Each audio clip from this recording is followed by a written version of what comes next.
from the worlds of the Genesis of Androzani Advent Calendar. The December Dump. Alright, Callum, why did Tyrion Lannister wear his wedding ring on the wrong finger? Well, he didn't have a hand. No, not Jaime Lannister, Tyrion Lannister. Oh, I'm dumb, okay. Jaime Tyrion. Lannister's not married. Because it didn't fit?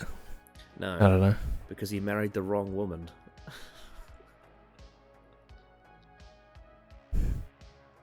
I don't think I get that one. He wore it on the wrong finger because he married the wrong woman. Oh, right. Yep. Anyway, hello and welcome to our reaction and review of Game of Thrones Season 3, Episode 9, The Reigns of Castamere.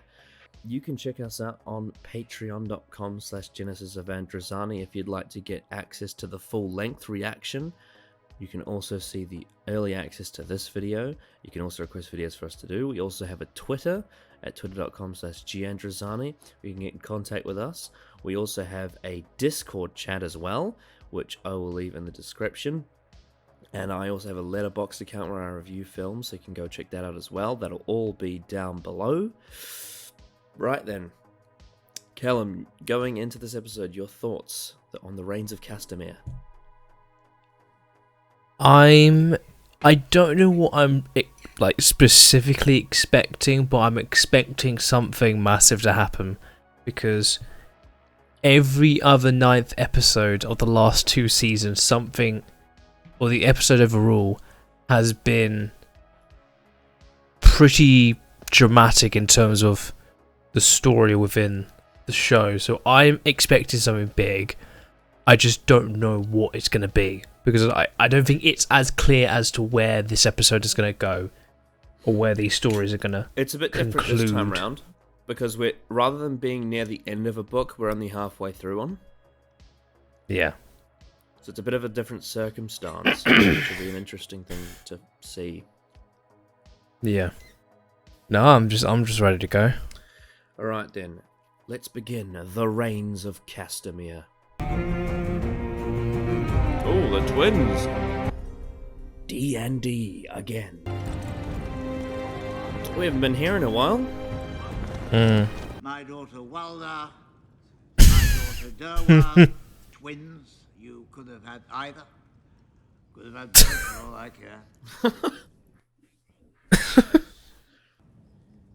Werther. Walra. Waldina. I'm married. Fine. I bet when you take that dress off, everything stays right where it is. Doesn't drop an inch. Jesus. King says he betrayed me for love. I say he betrayed me for firm tits and a tight fit.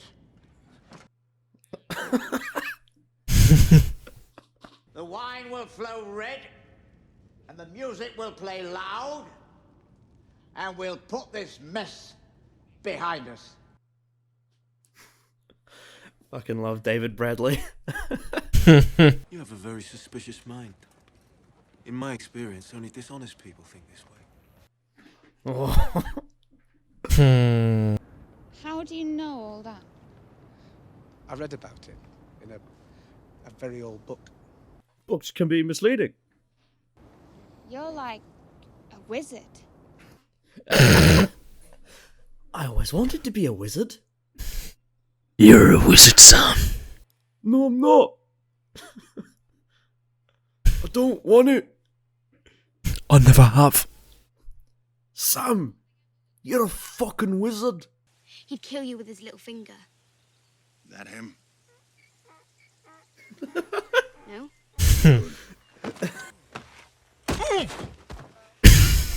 I like how they're in the previous scene they're talking about wildling raids, and now that we're actually seeing one. Hmm.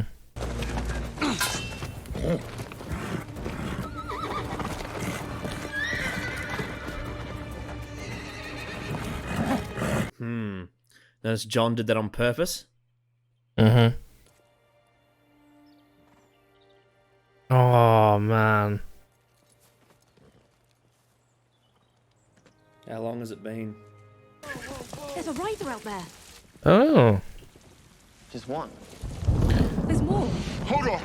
They're quite close then. Wildlings. Oh shit.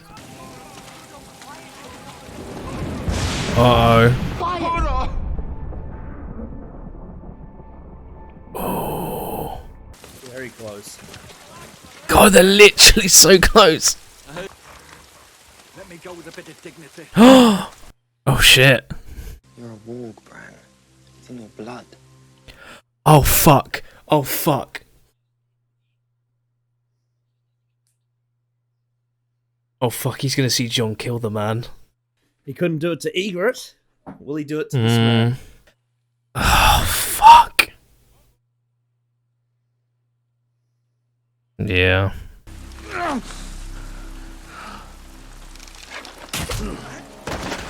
Oh.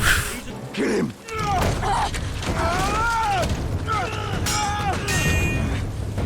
Wow. They turned on her so quick. Is the wildling way. Oh shit. Oh shit. Oh shit.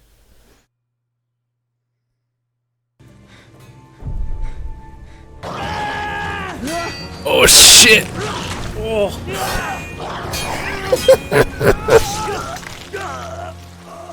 Hey. The whole time.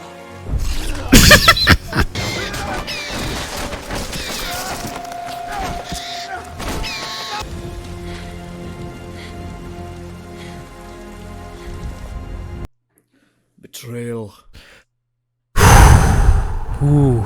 He got so close to Bran, like I know. a room away. Oh, you can always expect to see blood in episode 9.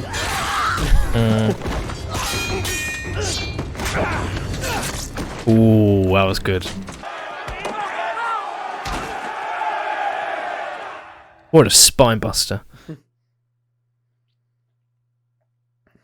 Lots of weddings. Yeah. Fucking ate me a tully. Oh god. Oh, it's covering so we still don't know who the hell it is. Married at first sight. It's either gonna be the most ugly looking woman ever or the hottest. You're a delight to me, my lady.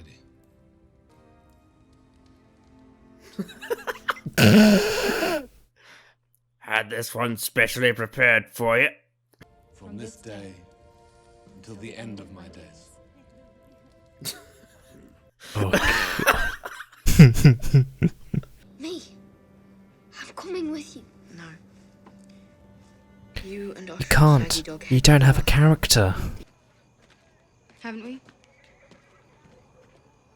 Well, I don't know. You tell me. He looks like he's a little bit tipsy. Hmm.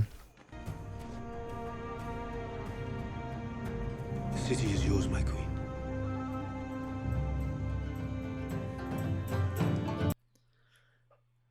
Yay. The same song that played at Tyrion and Sansa's wedding, the same song that played in the first episode. It's like the, I don't know, the Westeros festive theme. This is going too well. The gods love to reward a fool. So I have a fat young bride. I hope she met. Need to find a tree to piss on. God, it's going way too well right now. Perhaps I've made a terrible mistake. Striking your king is an act of treason. I don't know why, but I'm really nervous. A sword needs a sheath. Jesus Christ. And the wedding needs a I bedding. fucking love David Bradley. Fucking hell. Jolly good smack bottom. She doesn't look that pleased. I mean, she's still quite young. Yeah. Once you set that monster free, there's no caging him again. Jesus Christ. Fucking Edmure.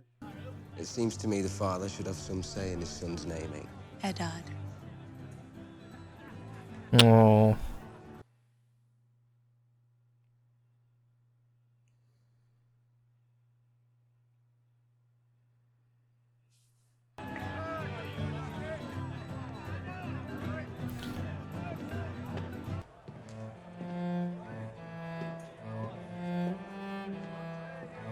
Oh. Yeah. The Reigns of Castamere.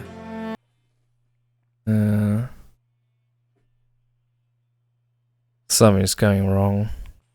Oh god, something's gonna go so badly wrong. Oh, fuck.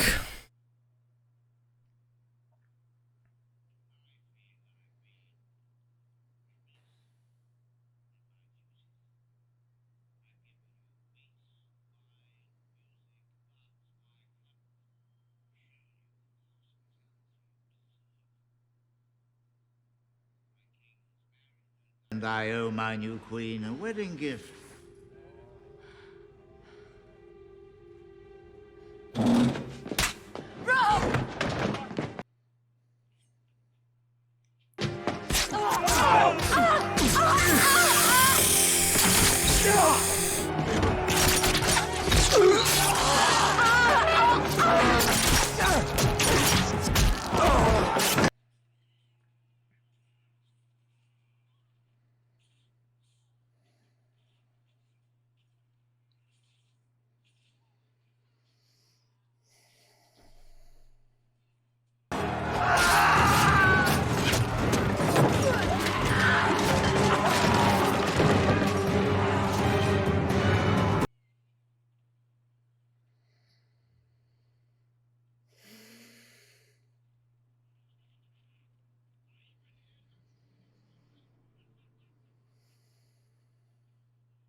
It's over!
I wonder who's gonna give her the final blow.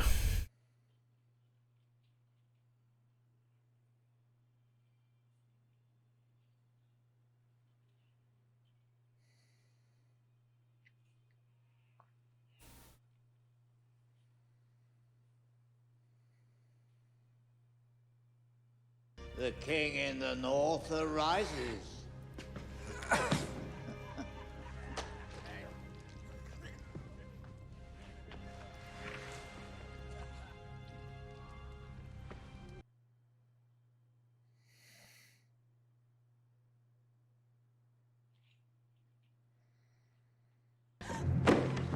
Oh, Callum.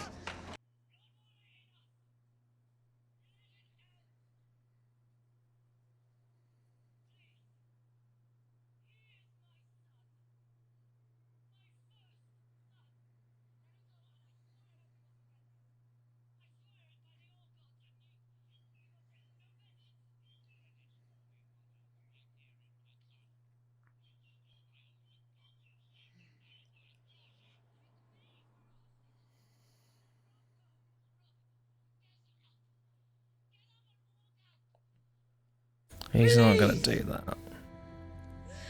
Please!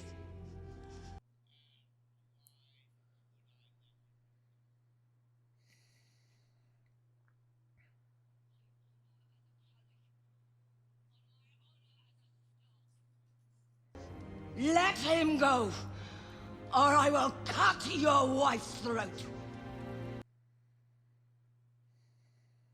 I don't think he'll care. I'll find another. Mother. The Lannisters send their regards.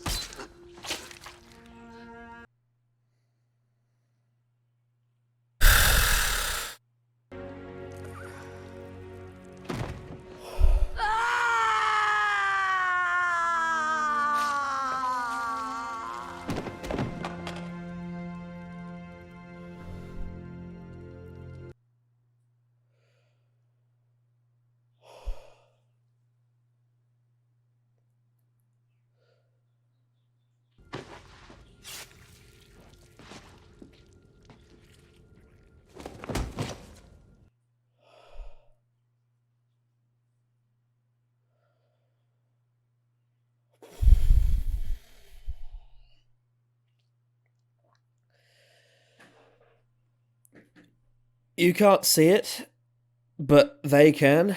I'm legitimately in tears. And have been for about 10 minutes. Despite having seen this 5 or 6 times, it never gets old.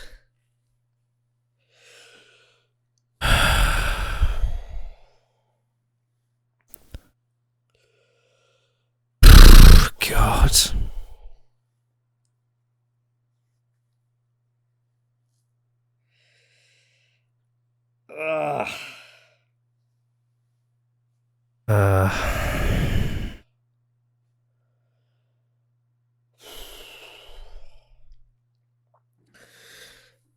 This one's probably going to get a lot of views, I think.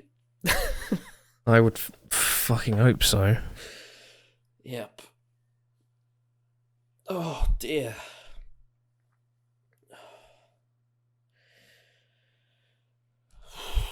Jesus. So, before I ask you your initial thoughts on this episode, there's something I have to do. Mm-hmm. On the screen for these reviews, we have badges next to our icons. Yes. For me, I have a badge of winter, and you have a badge that says, "Oh, my sweet summer child." Mm-hmm. Well,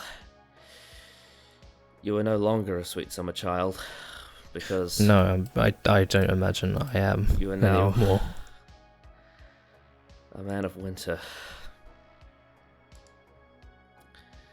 And you have now got the same badge that I do. Because you've been through the same thing that I have.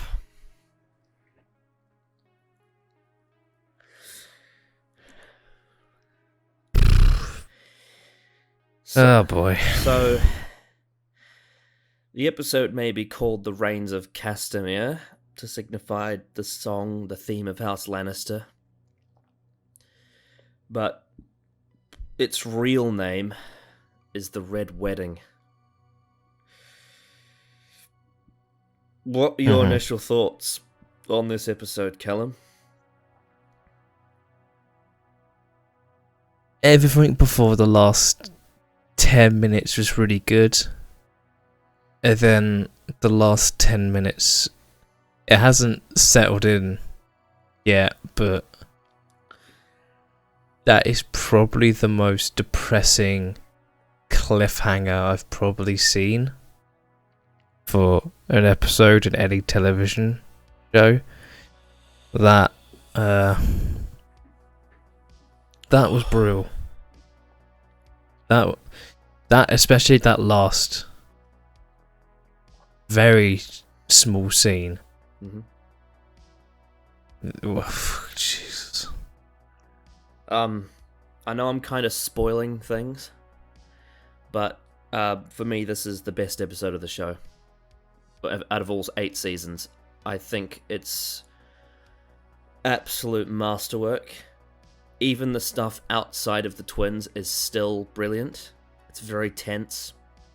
The stuff in Yunkai and all the stuff with Bran and John is excellent. You know, they got that little scene with Sam as well, where we find out, you know, Gilly calls him a wizard, which is the one thing he always wanted.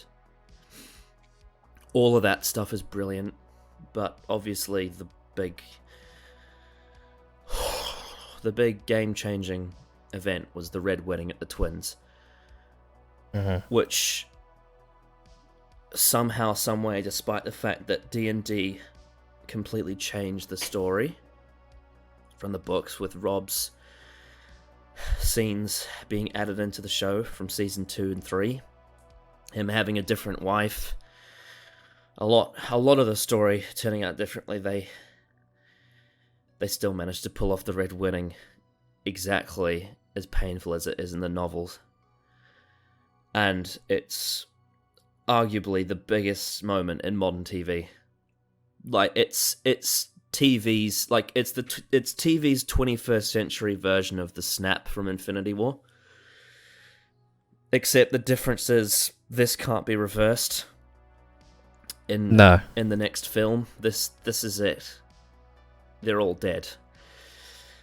And yeah. This is one of the most heart-wrenching moments in any novel. It's one of the most heart-wrenching moments in any TV show. It's probably the most famous episode of the show for a reason. And I will never forget the shock I felt the first time I saw it. And the fact that every time I've watched it since then, it's never failed to hit me this hard is a true testament to how well the story's written. The way that it subtly builds up to it from the end of season 1 to now, especially this season, the subtleties with Lord Bolton especially, and especially 2 episodes ago with Jaime saying the Lannisters send their regards, to last episode with Stannis foreshadowing Rob's death, to people being in the wrong part of the world where they're not meant to be, to the Brothers Without Banners saying, why are there Lannister men near the twins? Fuck, it's perfect. I can't class it anything else than that. This is a perfect episode of Game of Thrones. Absolutely perfect. Do you feel similarly? Probably, yeah. Like, it really hasn't, that ending hasn't settled yet. I'm still in kind of like shock right now. Here's the thing. Because I've seen a good amount of season 8, I knew that Rob, Catelyn were already dead by that point. And I think I've heard a lot whenever anybody talks about it, that I think I've seen like little shots of this, but I obviously haven't seen the full scene. I haven't watched the full episode before. It's still incredibly brutal, and the build up to it is very well done.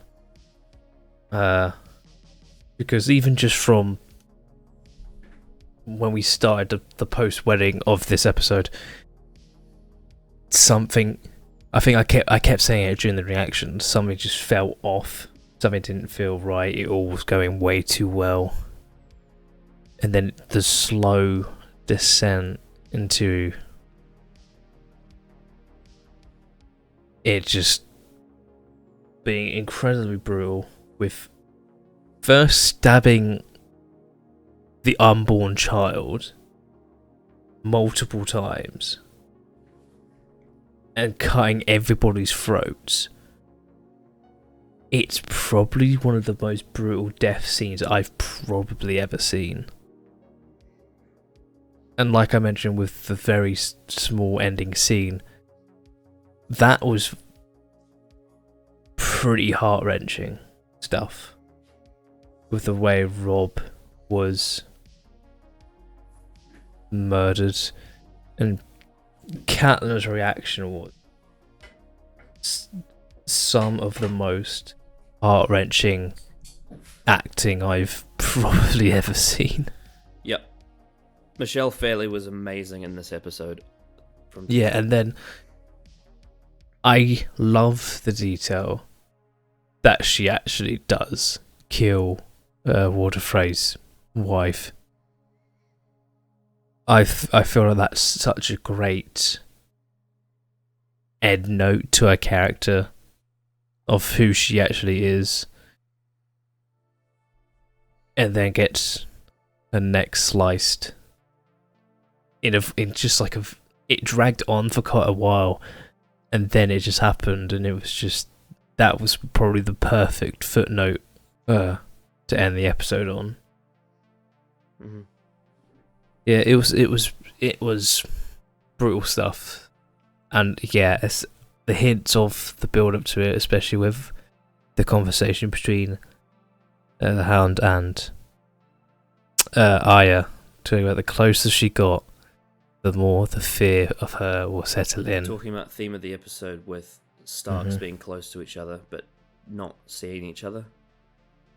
Yeah. Same thing happened with Bran and Jon as well.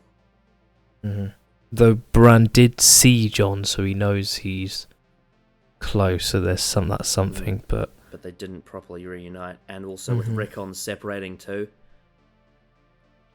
Here's the thing, that when I saw that scene, that reminded me, Jon, I believe, doesn't know a whole lot what is going on. Does he know that Ned's dead? Yes, he does, because remember at the end of season 1, he tried to ride down and desert the wall. Yes, he did. Yeah. Other than that, though, he now knows, he doesn't know that Winterfell was gone. He doesn't know that Theon has betrayed the Starks. He doesn't know that Catelyn, Rob are now dead. Oh, jeez. Now every single Stark is separated. Or dead. Sansa's in King's Landing. Arya's at the Twins. Bran and Rickon have now separated. Rickon's going to the Last Hearth. Bran's going to go to the Night Fort.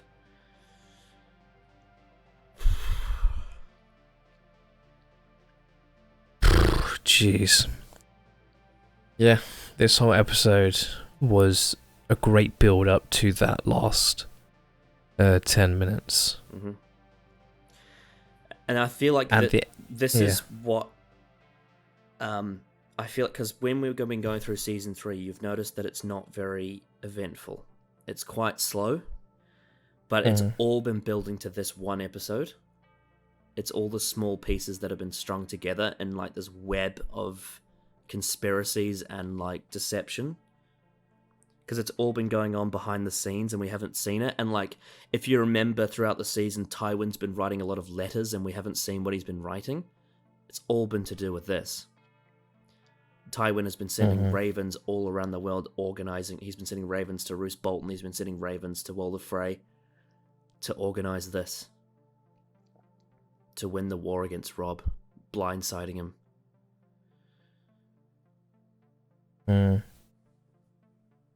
So now Tywin has proved himself as the most powerful man, because not only has he won the Battle of Blackwater, but he also organized the Red Wedding.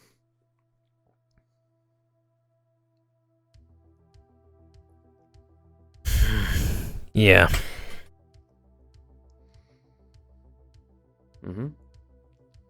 Yeah, God. Yep. Well, let's get into the characters then. I suppose. Let's cycle back to the other areas before we revert back to the Red Wedding again. Daenerys Targaryen in Yunkai. She now rules over the city now. Yep, she sent Jorah, Daario, and Grey Worm to Yunkai. And I really liked it. I really liked, well, obviously it was an action heavy. You know, this, because, you know, with, quite often you get these, like, action heavy episodes around this point in the series. With last time we got Blackwater, which was a full-on battle, whereas with this one we got a few smaller action scenes, sort of one after the other.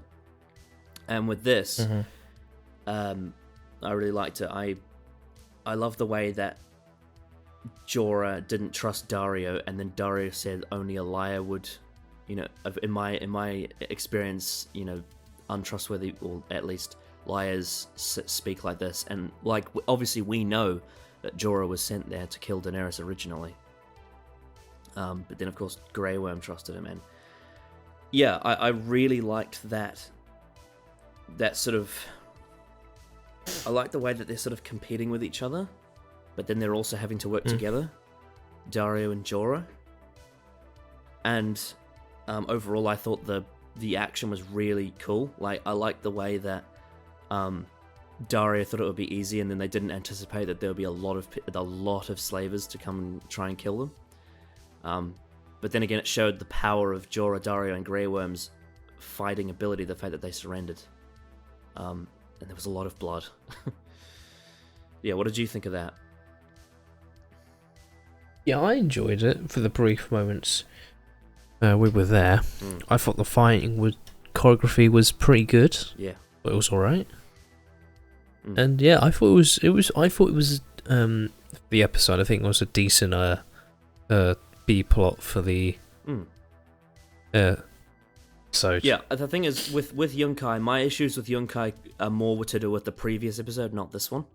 Because I feel like if you told a better build-up story in the previous episode, then, you know, you wouldn't have to change anything about this. Like, I feel like everything they did in this one felt right. It was well plotted, I think.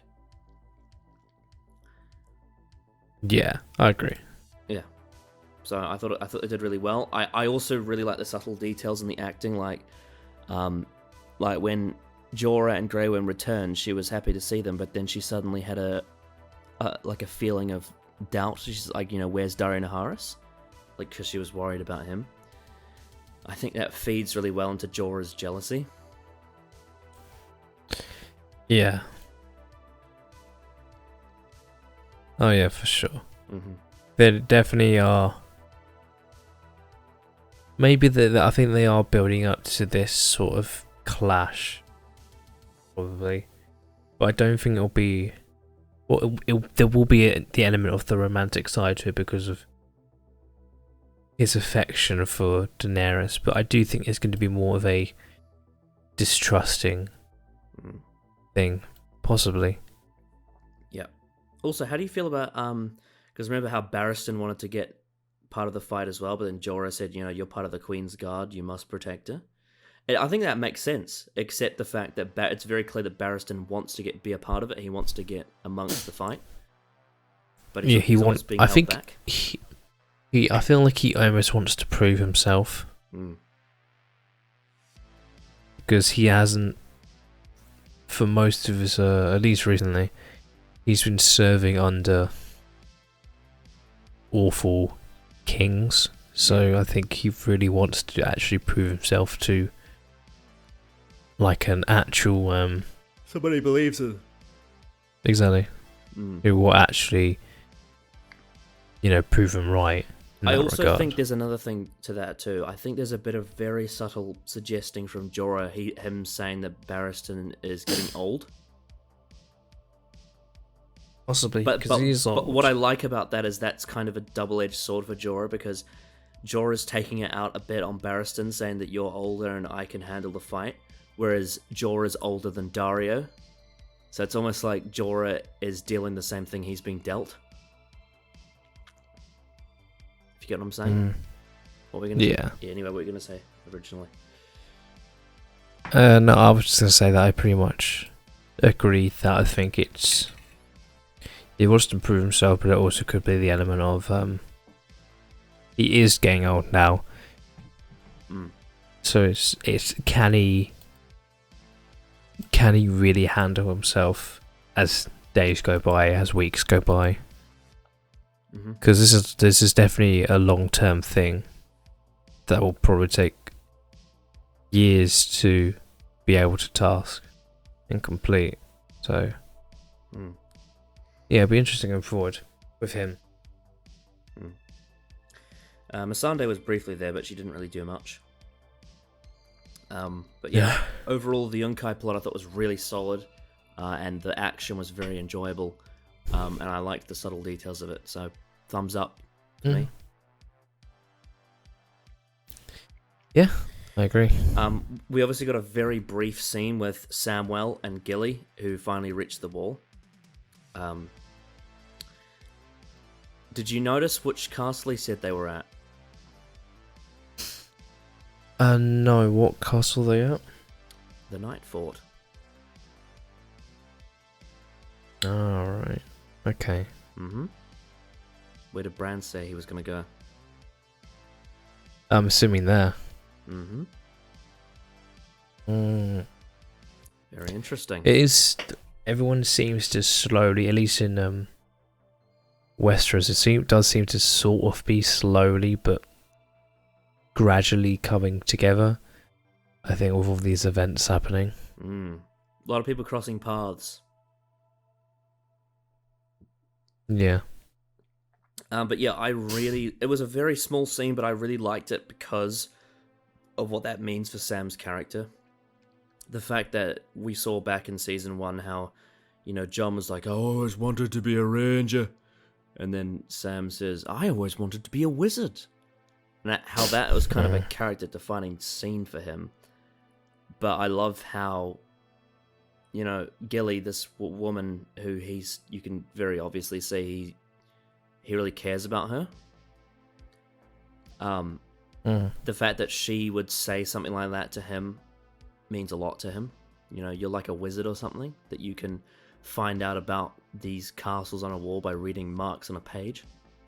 Which makes sense to her, because she has no idea, like, she doesn't really read. She's grown up in basically poverty under Craster. So it makes sense why she would say it, but it also makes sense why Sam would respond so positively to it, because it's all he's ever wanted, to be a wizard, if you know what I mean. Yeah. So I thought that was a really nice little scene between them. Yeah, I liked it. Yeah. Obviously they must have escaped those birds from last episode. Clearly. Yes. I mean, also, again, it also is understandable why she would say he's a wizard, not only because he can read books, but he fucking killed a White Walker with Dragon Class. That is true. Yeah. So he's proven himself to be pretty impressive to her. But yeah, obviously you can tell he cares about her, because I feel like if Sam didn't know her, he might have run off without her last episode, but because he cares about her and the baby, he feels like he needs to protect them, which is why he feels responsible. Which is why he made that brave step to kill the White Walker if he could, under all risk. So yeah, I really like that scene. Yeah, I liked it as well. Okay, so now we get to the section in the north where two storylines cross paths. On one side of it, we have Bran, Osha, Jojen, Rickon, Hodor, and Mira. And the two direwolves, Shaggy Dog and Summer. Yes. Yeah, they arrived there and set up shelter as the thunderstorm came to pass. At the same time, while the wildlings raided a local farmer and his horses. Then it crossed paths, which really shocked me because I didn't expect that at all. Yeah, it was really interesting how that throughout this episode they had 2 occasions where Starks, who had been apart for so long, was like so close, like meters away from each other. The fact that Jon didn't even know. Yeah, he doesn't know at all. So he probably, you would imagine, he probably had a feeling, considering the wolves. Like he may. Yeah, he absolutely saw the wolves. Though again, it's difficult. Like, would he recognize those wolves? Because those wolves have grown a lot since he last saw them. Yeah. So it has also been a while. In his mind, it could have easily been just 2 random direwolves, because they are. Yeah, for sure. You know, a animal of the north. How would he know for sure that it was Bran and Rickon's direwolves? But yeah, we found out because Hodor was quite stressed, obviously, and we found out that Bran can not only walk into a wolf in his dreams, but he can also do it in real life. And he can do it to Hodor. He can walk into a fucking human being, which that's quite something. That seems very, very powerful. Mm-hmm. He's the only person in Westeros or anywhere that can actually do that. Mm-hmm. Yep. You'd have to imagine. Because he hasn't been having he only started having these dreams after he fell out of the tower. Mm-hmm. So you would have to imagine that possibly the three-eyed raven has something to do with this. Yeah.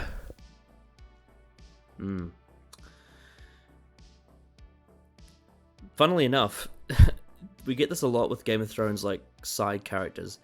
But, like, finally, after all this time, right when he leaves, Rickon finally has a character. It took him this long. I mean, there was a suggestion of it in season 1 where he could see events before they would happen, but apart from that, he has had absolutely no character at all until this episode. Yeah, yeah, pretty much. So this episode is an accomplishment just in that it gives Rickon Stark a character. It gives him about half a character. Yeah. Because there's probably stuff that we would assume, since they are brothers, and considering their situation, it would be they feel like that they're alone because of everything that's happened. It was actually a decent little scene. Also, I will say there is one thing about Bran that is, I don't know if you would consider it a plot hole, not necessarily, but there is one thing about Bran that is a bit weird. And it's the same. I think it's the same thing with a couple of the other Stark children as well. Is that there's an inconsistency between whether or not they speak like a Northerner, and I think it just comes down to like what are the actors' abilities, because the actors for Bran, Arya and Sansa all speak not like a Northerner. You would possibly imagine that it might be because of Catelyn. That's very possible that Catelyn may have been the one that was, that taught them how to speak, possibly. Because then you compare that to Robb and Jon and Rickon, they all speak like Northerners, more like Ned. I suppose that makes sense though, because if there's 6 kids, then you'd imagine 3 of them would speak like a Northerner and 3 of them wouldn't. But I think that it probably comes down to it probably comes down to a bit of a coincidence, just like what are the actors' abilities? I guess it's thinking within the actual world. I would a big assumption, but I would think that you'd have to assume that half of them just happened to be around either Catelyn or Ned. Yeah. Times. I think with Sansa and Arya, it actually makes slightly more sense, because I think traditionally, especially in this kind of world, the girls would probably spend more time with the mother and the boys would spend more time with the father. Except for the fact that Bran isn't. Bran would have spent more time with Catelyn, which is interesting.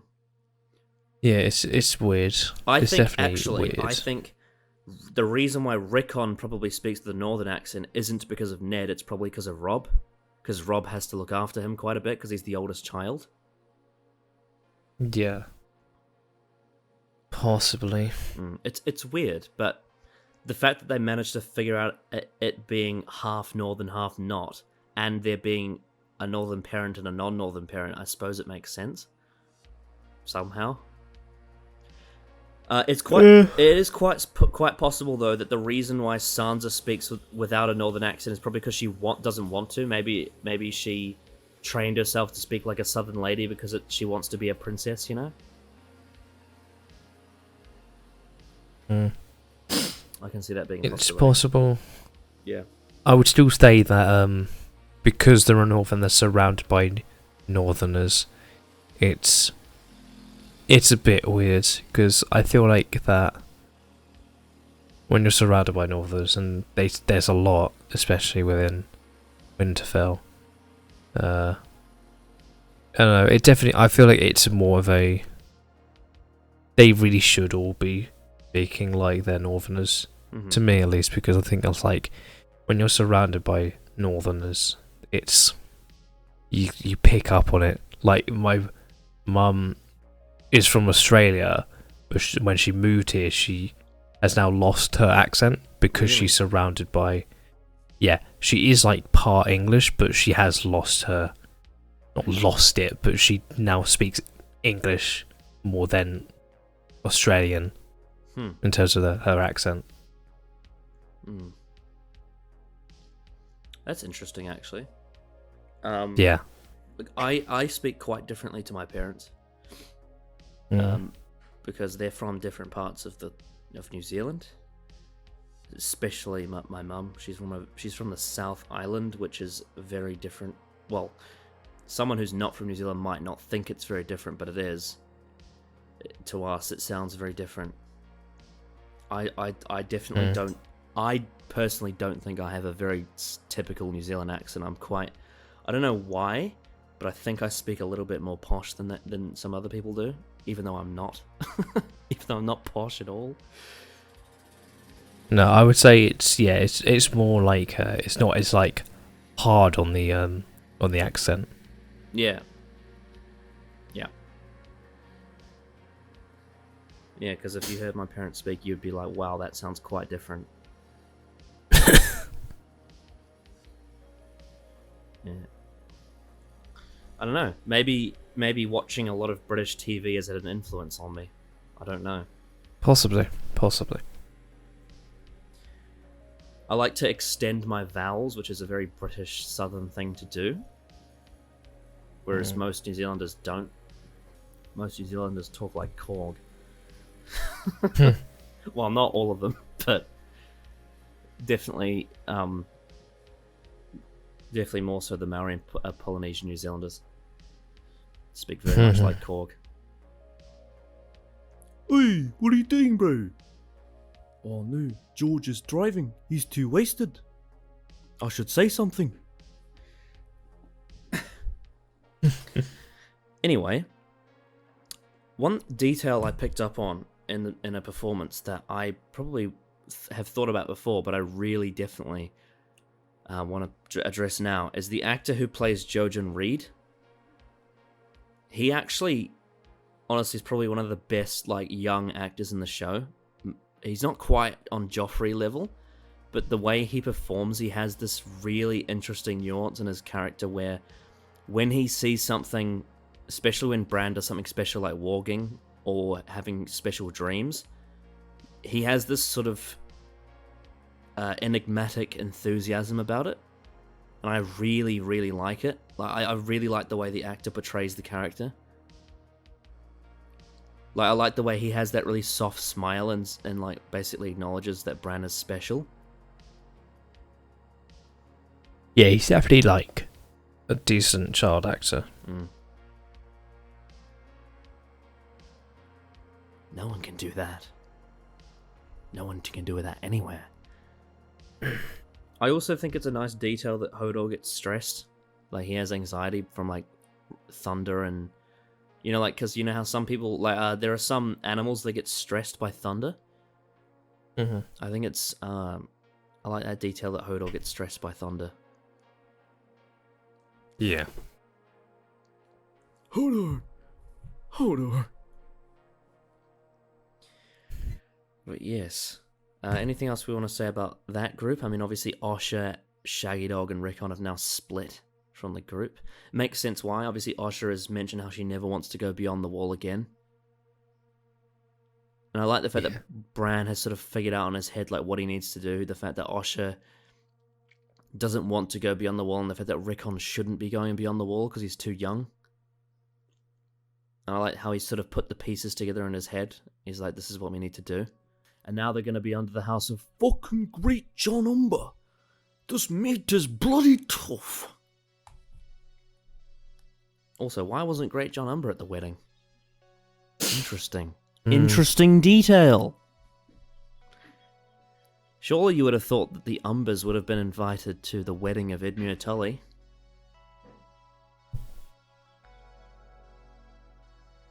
Maybe they were, but we didn't see them.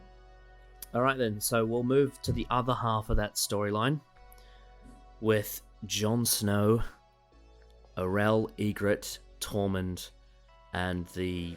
I don't even know what his name was, but it was the farmer. The horse farmer. Well, yeah, I like... Yeah, Jon throughout this entire thing with the wildlings has pretty much been on... Not tiptoeing back, because like you said, he was always right about Jon, but I think in the last sort of 2 episodes he's been with him, it's definitely been building up to him sort of like breaking off from wildlings because he sees his opportunity.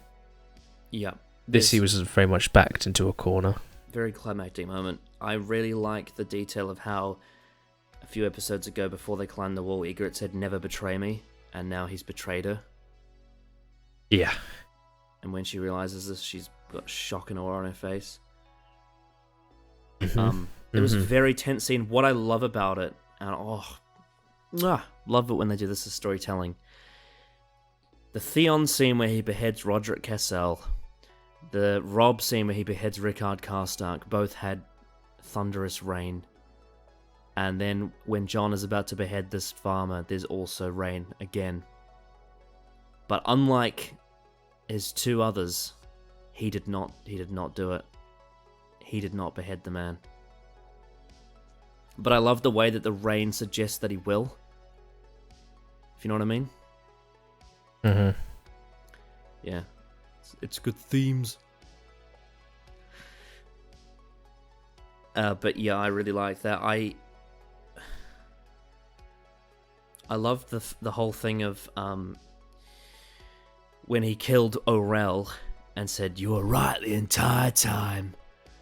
And then yeah, I love the fact that when Orell was just about to die, he walked into a bird and tried to kill Jon. That was great. Yeah, that was good. Yeah. And also I love the fact that amidst all of this, Tormund Giantsbane trusted Jon. And Jon, because of the circumstances, he had to leave, but he didn't intend to betray Tormund. He just did by default. It was the whole situation with all the characters where they were in that scene, in the tower and on the ground. It was very complicated, but it was really well handled. Everyone had a very clear motivation, and it all worked out. Like, it was very it was intense, very well executed. Very tense. It was very well executed. Mm-hmm. And I loved the detail of when they were running onto the farm when Jon hit his sword on the rock to so that the farmer would that hear. was really good. Yeah. Oh, brilliant. It alerted the horses, so it was really good. Yep. Really good detail. Yeah. All the small details in this episode and the writing were just impeccable. In all storylines, it was so subtly written and it was beautiful. I loved it. And you've also got to think to yourself, like, if Ygritte wasn't restrained by Tormund, would she have killed Jon? Out of anger? Because she was very willing to, go after him after he, bumped her aside. Then, of course, Tormund held her in place.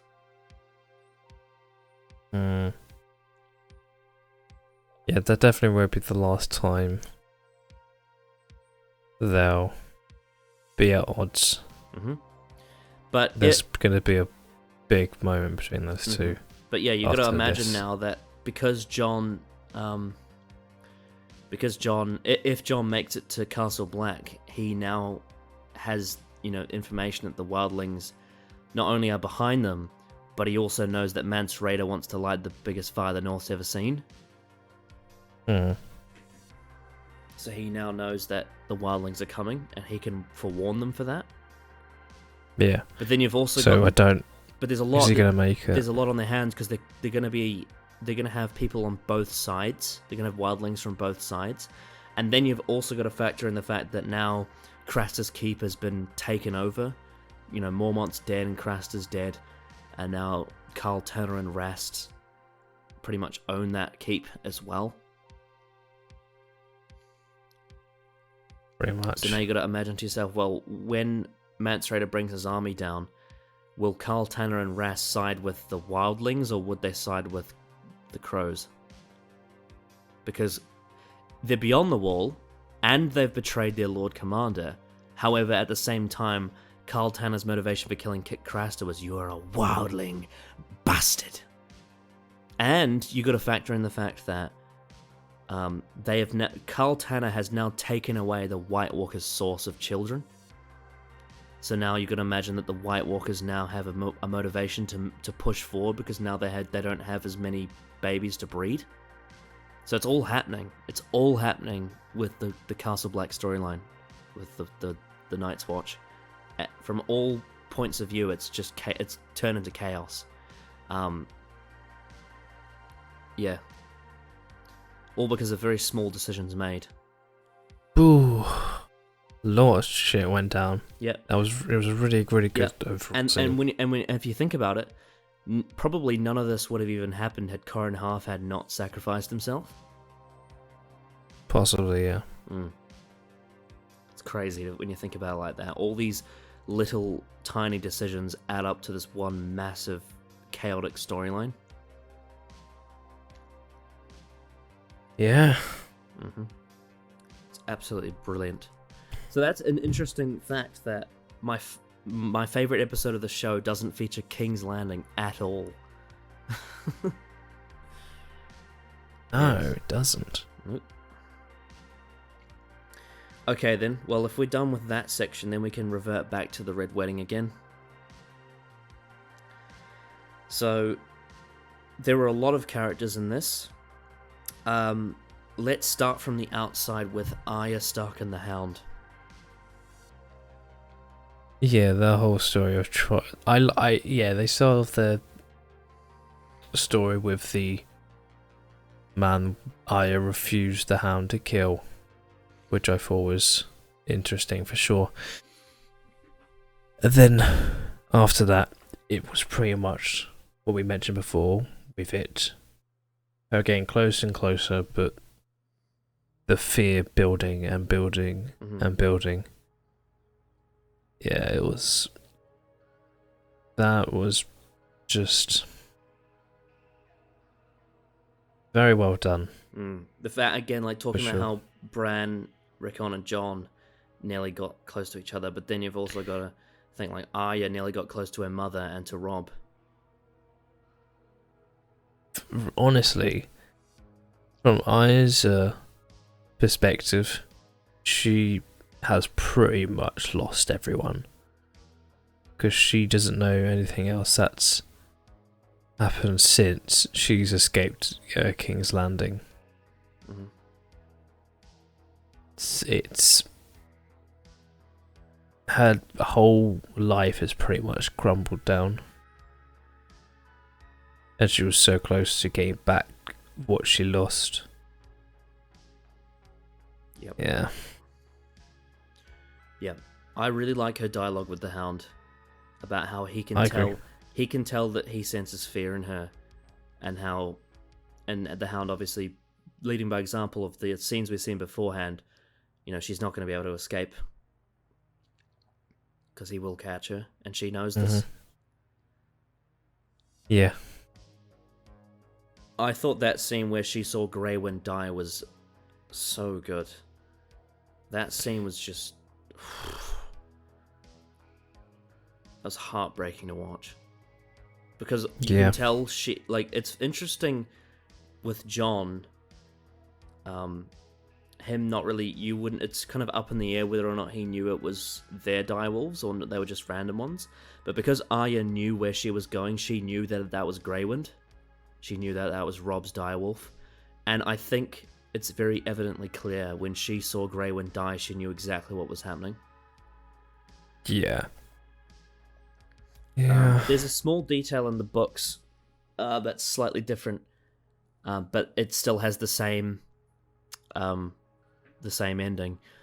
In that, in the books, Robb actually dies before Greywind, and there's theories around Robb.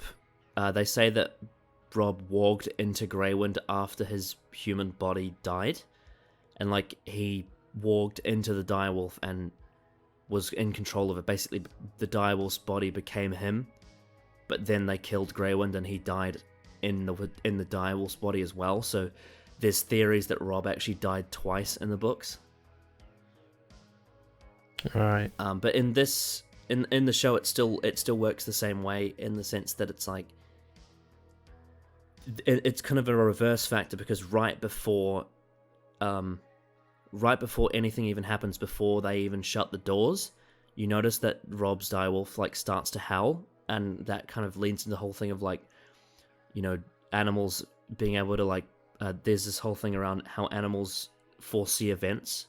You know, there's like those you hear those stories about, like, I think there was a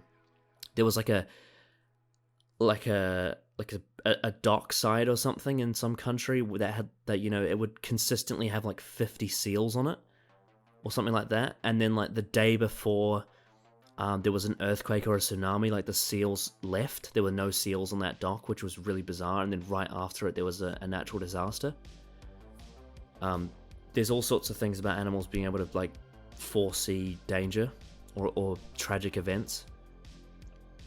And like right before the Red Wedding happened, Greywind like got up and started howling, almost to suggest that Greywind knew what was about to happen. Then of course the Frey soldiers shot him with crossbows, and he made that howling noise, the same kind of horrible noise that we heard when Lady was cut by Ned in season 1. And like you say, you know, that the sound of dogs dying is just, it hurts you inside. Yeah, it's brutal. And like, I think it was the hardest part to watch was like when you saw from Arya's point of view, you saw like Greywind's eyes just slowly shut. Yeah. That was just. But of course, because the Hound sort of figured out what was happening, he knocked Arya out and then dragged her away from it because she tried to get involved. Probably would have died if she did. The wedding. The wedding itself. Walder Frey has many daughters. So, Edmure Tully married Rosalind Frey. And the reason why Walder married her to Edmure was because he wanted to rub it in to Robb. Because obviously Walder Frey knew, obviously before they even got there, what was going to happen. You know, he had this plan that he concocted with Tywin Lannister. And I think it's very clear that Walder Frey chose to, you know, marry Edmure to his best-looking daughter, or granddaughter, or whatever it was. Because, you know, he wanted Robb to, like, feel like, you know, his, you know, breakage of the oath was worthless. If you get what I'm saying. But it was clear that Robb didn't really get that. Like, it was so subtle, because Walder Frey was doing it subtly to suggest, you know, you fucked up. But he did it in a way where Robb wouldn't even know what was going to come. Like, in Robb's mind, Walder Frey was just doing it to, like, pull the middle finger. But what Walder Frey was actually doing is he was pulling the middle finger, but then doing it right before he killed him, you know? If you get what I'm saying? So that was the reason why he married Rosalind Frey to Edmure Tully. And also, I think, like, in a way you could say that maybe it would give Edmure a false sense of security, or something like that. I don't know, it's hard to say. But yeah, obviously, it was very intended to be that way. To sort of, for Walder Frey to sort of, you know, rub salt in the wound, if you will. Yeah. But man, what a performance from David Bradley. I mean, Jesus. I've said it multiple times throughout the episode. He was phenomenal, wasn't he? Yeah, I agree. It was... He, in one episode, turned from just a creepy pervert to a maniacal, horrible villain of a character. Mm-hmm. In just one episode. It was very... And he only had been in, what, 2 episodes before this? It was only in Baylor. That was it. Oh yeah, he was only...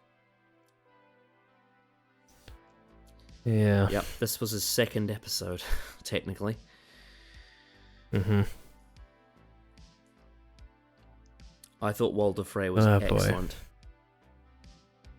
The way he just taunted Rob from the start all the way to the end.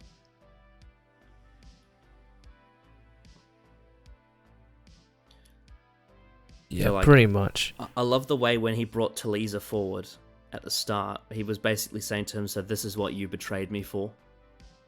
Because you're a lustful young boy. Stupid young boy. Yeah. I love that look he gives Rob when Rob sees, you know, he sees what Edmure's wife looks like. And then Rob looks at Walder Frey, he gives her that look like, that's what you missed out on, boy. You could have had that one. God. It's so creepy, but it's so hilarious at the same time. I don't know what it is, but David Bradley just has such a talent for being an absolute bastard, but also being hilarious at the same time. Which is why I can see why they cast him as Hartnell. Because that's kind of like the First Doctor kind of has that to him, you know? Yeah. Not necessarily creepy, although to be fair, in Twice Upon a Time he was characterized as creepy. Ugh. But the First Doctor kind of has that grump to him, but also that charm, and I feel like David Bradley has that in spades as an actor. Like he has Filch as well, except the difference being Filch was oppressed and he was on the, you know, he was at the bottom of the food chain, whereas here as Walder Frey, he's, you know, he has all the power, at least, well, not all the power, but he has quite a lot of power, especially over his daughters and sons. All inbred. But yeah. I thought Walder Frey was excellent.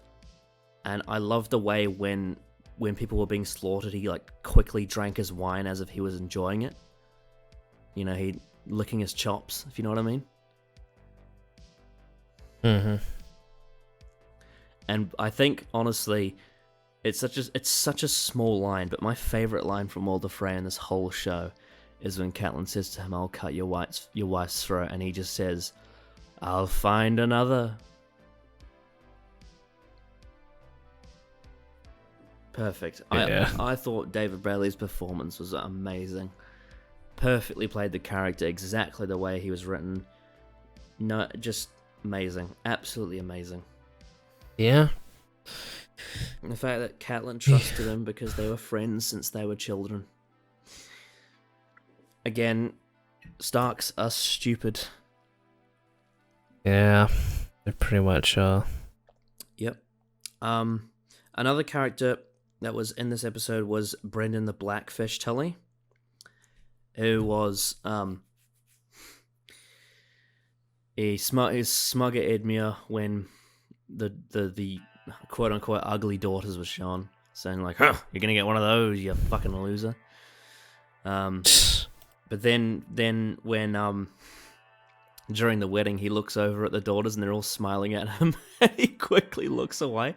It's so funny how this is the episode when they all die, yet it's got some really good humor in it. Like, it's quite funny. It's quite a funny episode in some ways. It definitely has a lot of humor. And then Brendan gets quite drunk and leaves the room, which is interesting. How do you feel about that? About the Blackfish leaving the room before the massacre? It's definitely just planting a seed for, like, he possibly did get away, because you'd imagine that all of Rob's men were brutally murdered. Just the entire army. But he could, I think because of that, because he wasn't in that room, he probably did get away in terms of thinking about how they're probably going to go with the narrative. It'd be really weird to have him leave the room, then to just kill him off screen, because you could have just killed him in that room. So I imagine he survived. Yep. That's a good theory. And he's also, as we've seen at the funeral, he is quite a powerful, at least an archer. Probably is good with the sword too. There is a bit of a conspiracy though, in that some people believe he may have been in on it, but I'm not sure. I feel like that may be a bit far-fetched to say that he would. I don't think kill his own flesh and blood. That would seem a bit ridiculous. I feel like that would be too out of left field. There's been no build up to something like that. If you had his character be that he was sort of at odds with Catelyn, then maybe. I mean, he was at odds with Hoster, but then he made amends with them before he died. I mean, obviously, being the Blackfish, he was kind of exiled from his own family, but I still, because of how we've gotten to know this character, I still don't really believe that he would have been in on it. It just seems. It doesn't seem like it would be his. I mean, he obviously, lies could be lies, but I don't know. It doesn't seem like he would do that sort of thing. If you get what I'm saying. No, I'd find it. With what we know about him in his limited appearances. Yeah, I'd say it would be out of character. I would suggest the more likely theory would be that the Freys knew that he was a good fighter, that he would be a very powerful asset to defending people if they started a fight. And what they probably did is they probably kept on feeding him alcohol so that he would have to leave the room. And then when he left the room, that was the signal to close the doors, if you know what I mean? Or like the signal to do the bedding ceremony. Maybe. If you get what I'm saying. If that would make more sense to me. I'm fine with him just going out piss and they be like, alright, we'll find him walking outside. It doesn't really matter. They just absolutely wanted to make sure that Rob, his wife, and Catelyn were in that room. Because I think that was who they wanted to kill. They just had to kill because the army would then kill them. So, yeah. Yeah. Interesting detail. Jane Westerling in the books was not at the wedding and did not die. But in the show, Talisa did. Oh yeah. Before we get to those main three characters, though, the one other massive character to this storyline that's been slowly being threaded throughout the last couple of seasons with very subtle details for betrayal was Roose Bolton. So if you remember, he let Jaime go back to King's Landing. Mm-hmm. Despite that not being what Robb wanted from him. Yeah. There were so many times when we were watching the previous episodes that in my mind I was like, I want to say it, but I can't yet because that's a spoiler.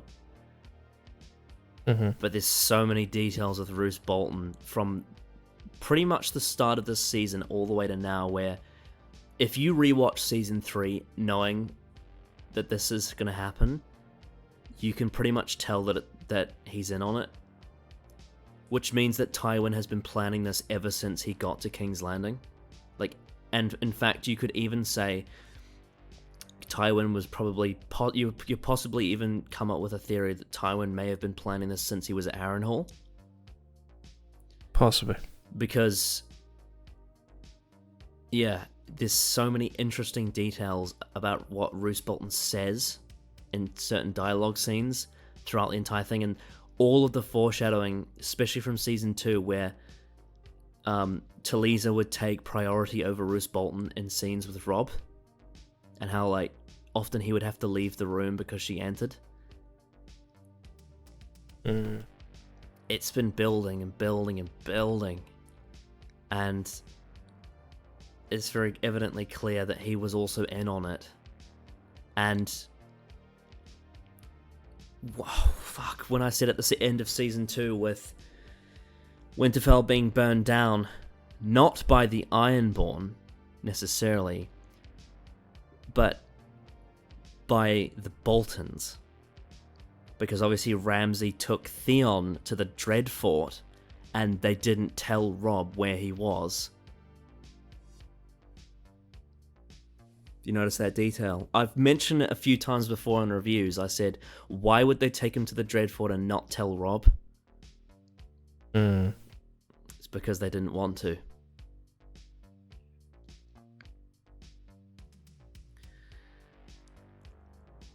Yep. Yeah.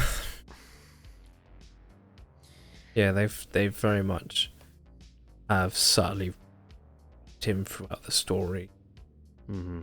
Slowly building up to the moment in this episode, especially with the Lannisters send their regards. Yeah, which is exactly what Jaime said to him before he left Harrenhal.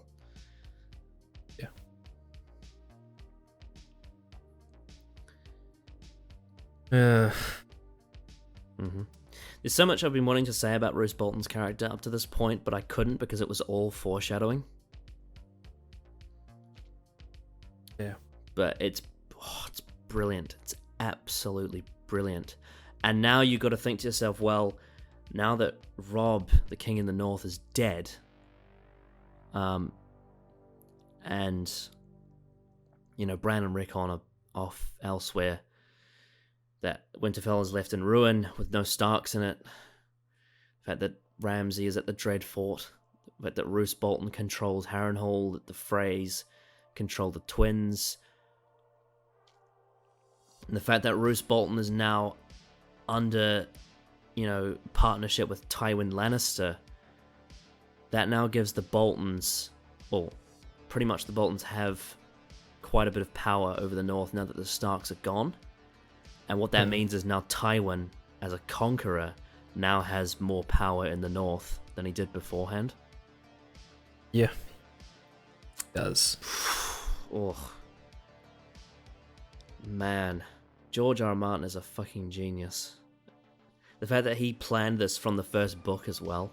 The fact that the entire existence of Walder Frey's character and the Twins Bridge exists because he knew how Robb and Catelyn were going to die from the first book. Oh my word.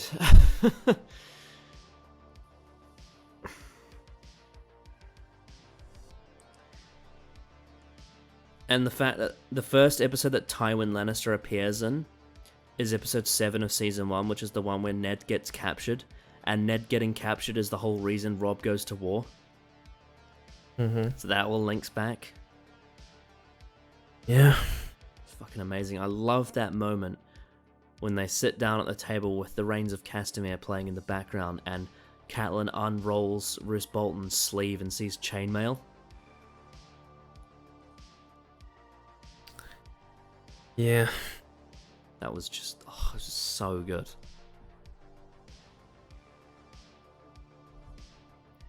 Like the way that the entire scene unfolded with Catelyn sort of seeing it happening before it happened was just so perfectly executed. With I think it may have been Lothar Frey closed the doors after Edmure was brought out and the music just stopped and it was a really awkward silence and Catelyn was like, this is a bit weird. And then when they started playing the Reigns of Castamere, it's almost suggested like she recognized it. And she thought, this is very strange.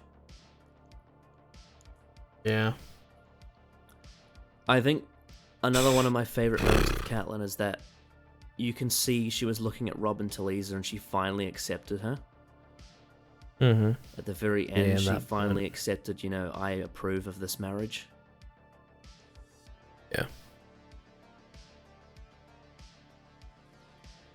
So, do you have anything else to add about Roose Bolton, by the way? No, I just think they've definitely done a good job at slowly, like, inserting him into the story to get to this moment. Yep. Alright then, so that then leaves the three main characters that were killed. Tazer, Robb, and Catelyn. Yeah, it was... I mentioned it was just going way too well. Entire episode for him. Like you said with Catelyn, slowly realising what's happening. It's that tension rising throughout the entire episode with their story, and and the way it was executed, I think, just utterly brutal, really heart-wrenching stuff. The acting was pretty grand from both Robb and Catelyn. Such a well-rounded, well-written, and one of the most in-depth characters in the show, because she's such a unique woman in the show compared to a lot of the other women characters. She's way more broken and more ruthless than I think she lets on. Yeah, the acting from Catelyn was incredible, and from Robb. And I was saying that how I didn't expect Catelyn's character to be so well rounded, so well written, and so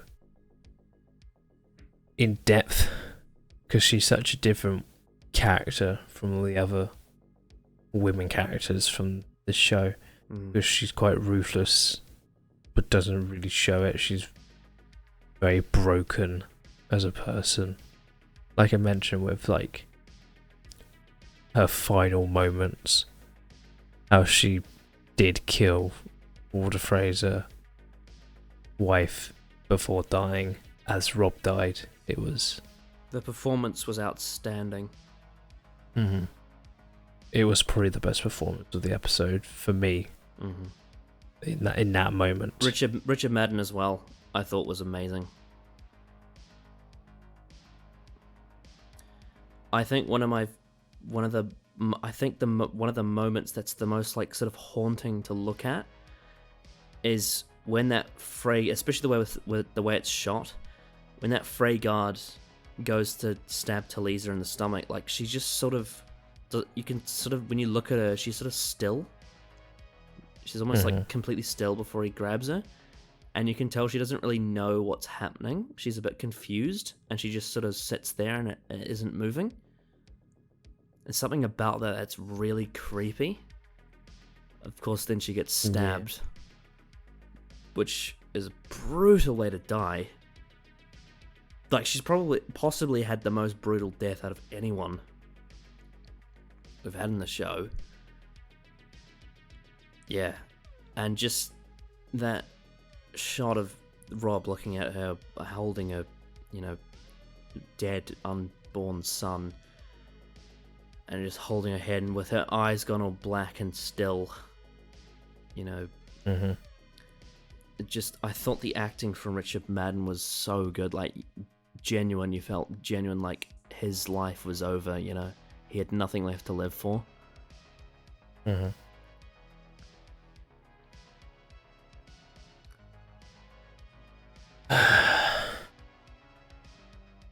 And then of course Roose Bolton, you know, the Lannisters send their regards, stabs him, and he dies.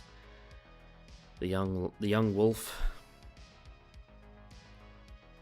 And I think my favourite shot of the whole episode is the final shot where Catelyn screams, cuts Walder Frey's wife's throat, and then you just see her like standing there, and it slowly zooms in on her. She just looks dead, like her world is over.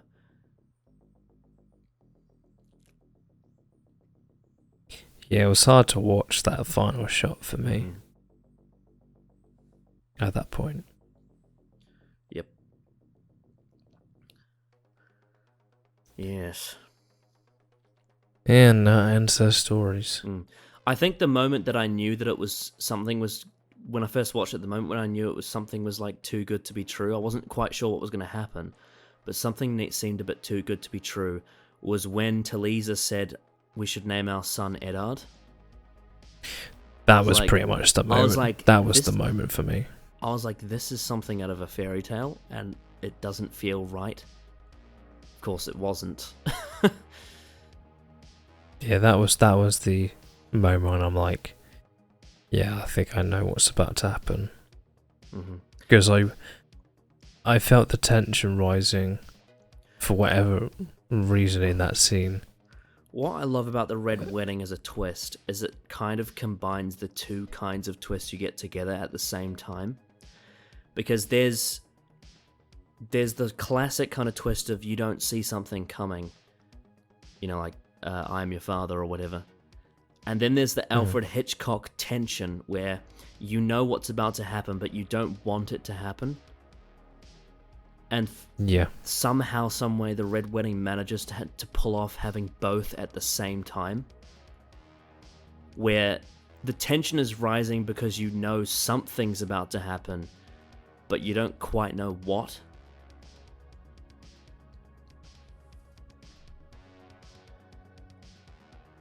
Yeah. Because I think there's quite a few people that when they watch this episode and see the tension rising, they sort of think to themselves, something's wrong, but they don't expect it to be as bad as it turns out to be.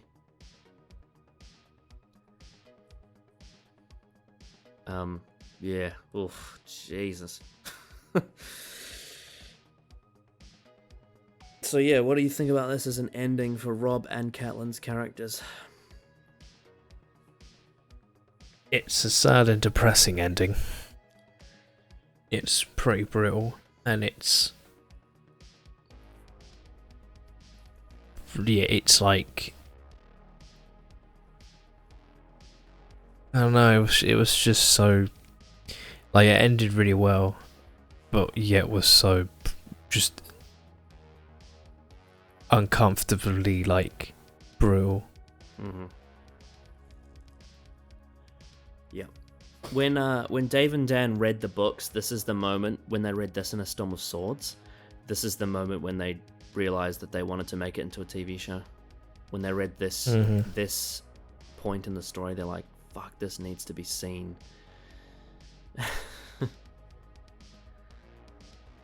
Yeah.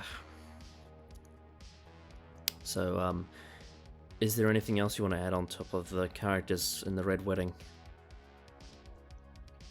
I don't really have that much else to say, other than it was crazy. Yep. This is probably one of the biggest plot twists of all time. I think you could debate that. Possibly. Oh, Jesus.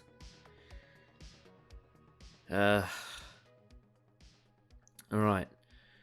So, no other characters you want to talk about at all? No, I don't think I have anything else to say. Right. Well, in terms of the plot, again, like, it was all very interlinking, and also very focused in the north, aside from Yunkai. And in terms of themes, the fact that we see Starks come very close to each other but no cigar, that definitely seems to be what the running theme of the episode is. Starks almost meeting each other but not quite getting there. Yeah. Shall we move on to the historical and reception? Yeah, let's do it. Alright, unique to this one, we have 2 sections for it. That's how much reception there is. We have one that's critical reception, and then after that we have viewer reception as well. So, starting with the critical reception, the episode received universal acclaim by critics and is cited as one of the best of the series. 100% of Rotten Tomatoes reviews are positive, with an average score of 9.94 out of 10. That's ridiculous for a TV show. This episode also has a 9.9 on IMDb as well. Yeah, I saw. The website's critical consensus reads, the most unforgettable episode of Game of Thrones thus far. The Reigns of Castamere, or as it shall be forever known, the Red Wedding, packs a dramatic wallop that feels exquisitely shocking as it does ultimately inevitable. That's probably the best way to describe it. It's shocking and inevitable at the same time. The majority of the comments were directed at the massacre at the end of the episode, where the praise were especially given to Michelle Fairley's performance, leading to the disappointment of many critics when she was not nominated for the Primetime Emmy Award for Outstanding Supporting Actress in a Drama Series. Well, she should have. Yeah. Yeah. Matt Fowler gave the episode a perfect 10, calling it an exquisitely awful event that managed to outdo the unpredictable, horrifying death of Ned Stark back in Season 1. Fowler also said he believed that the episode's depiction of the Red Wedding was more powerful than its depiction in the books. David Sims and Emily Vanderwerth expressed shock at the deaths of several main characters, writing, "I don't think I've ever really processed what I just watched." Vanderwerth, who wrote reviews of the episodes of people who read the novels, wrote, "If the reader doesn't terribly want to deal with the thought of the deaths of Catelyn and Robb, well, he or she can read that much more quickly, or he or she can read that much more slowly, if there's a need to process the emotions more fully. On TV, you can't really do that. Yep, you got to get it all at once." Yeah, because in the books, the Red Wedding is told from like 2 or 3 points of view. I think Catelyn's one, I know Arya's one, and I think there's one other. And you have to read it over and over and over again. Like, you have to read the events as they happen from different points of view. And it's torturous. Reviewing for Forbes, Eric Kane called it one of the best episodes of HBO's dark drama yet. Noted that there was a deeper sense of tragedy, knowing Robb also lost his unborn child. Sean Collins of Rolling Stone also praised the episode and commented on the unusual step to show the show took in ending one of its central conflicts. The Guardian highlighted the decision to kill Talisa, writing in her heartbreaking end was unbearable. And the TV Guide picked The Reigns of Castamere as the 3rd best episode of the 21st century of any TV show. Then you have the reviewer reception. The episode was also notable for the intense and emotional response it pulled from the viewers, many of whom were unaware of what was about to transpire and had their reactions filmed by people who had read the book on which it was based. This led to George R. R. Martin giving his personal analysis of the reactions, in which he stated were on par with the responses he received from readers of A Storm of Swords. Madden said he sobbed so this is Richard Madden. I've actually seen this interview. He talks about the day, because the Red Wedding was actually the last shoot he did for the show. So the last scenes he shot were in the Red Wedding. Madden said he sobbed very loudly on the airplane flight right after filming the scene, and that he and Fairley were both in tears when they watched the episode. So apparently Richard Madden, he had to fly home on a plane covered in fake blood and like in tears. Jeez. And like he was thinking, shit, like, are people gonna see me and like realize that it's a spoiler? But yeah, he had to catch a very quick flight home after the shoot, and was still in his costume covered in blood. He said he just cried the whole flight home. Of course, it was written by David Benioff and D.B. Weiss and adapted very heavily from A Storm of Swords. And I have to say bravo to them. This episode shows that they know how to adapt a brilliant story into a TV show, and at one point in their career were at the absolute top of their game. Obviously, they did have to borrow a lot from the books to create this scenario, but at the same time in delivering so, I thought they did an absolutely flawless job. Would you agree with me? Yeah. I mean, I'd say so. I think the fact that this event in the books inspired them to make the show probably shows why they put so much heart and effort into it. Because this is the episode that they had been waiting to write this whole time. So it was a big moment for them. Yeah, definitely would have seemed like it. Yeah. And another aspect of this episode that I thought was absolutely outstanding was the direction by David Nutter. In every scene, I thought the direction was just impeccable. The way that he slowly panned around all the characters to just mislead you a bit, but then slowly reveal events.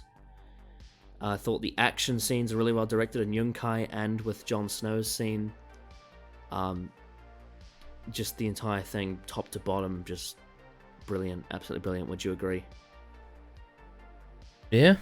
Pretty much. The way the episode was paced, the way it slowly built up to the end, the way that it was edited, how certain scenes took place before and after others to sort of enrich in the story and in the right way. Oh, it was exquisite. And like I said, that final 10 minutes, just perfect TV for me. I can't think of one thing about it I can even criticize. I thought it was just an absolute masterclass.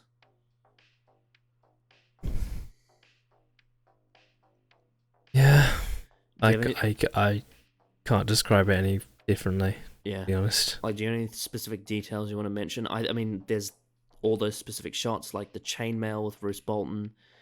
There's the slow turn of Catelyn's head when she hears the song playing after the doors are shut.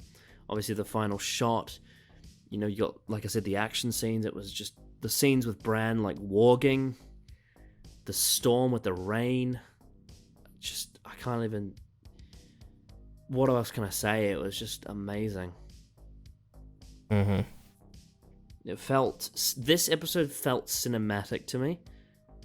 Because the others still feel kind of cinematic, but this to me felt really cinematic in all the scenes. There's something special about it.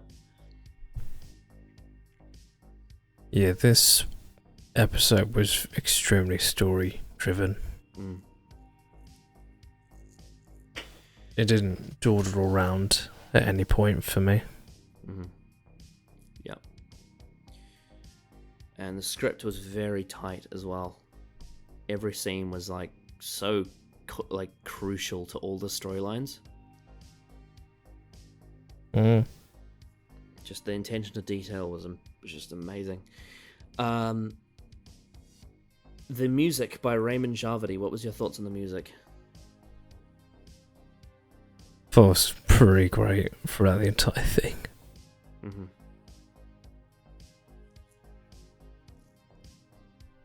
I think the music and the final scene were pretty much just completely set the tone for the entire final section. Yep. I really like how they used the same love theme they used for Robin to Lisa when Edmure and Rosalind got married.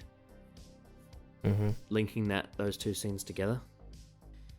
I don't know if there's any truth to this, but the Septon that was in this episode at the Twins looks very similar to the one in King's Landing that did the wedding of Tyrion, and I mean, obviously they had different hair, but you could make a theory that they might be related, which would then suggest that maybe the Septon at the Twins was a Lannister was hired by Lannister men, or Tywin at least. Possible. I'm not 100% sure on that, but they do look quite similar. Obviously, the Reigns of Castamere being a diegetic track. Did you know that I cleverly had you listen to the instrumental version of that last episode right before this one? So that it would prepare you for that scene? Very cheeky. Alright, the first track we're going to be listening to is called I Have to Go North.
So that song plays in the scene where Robb and Catelyn at the very beginning are about to go to the twins. Right.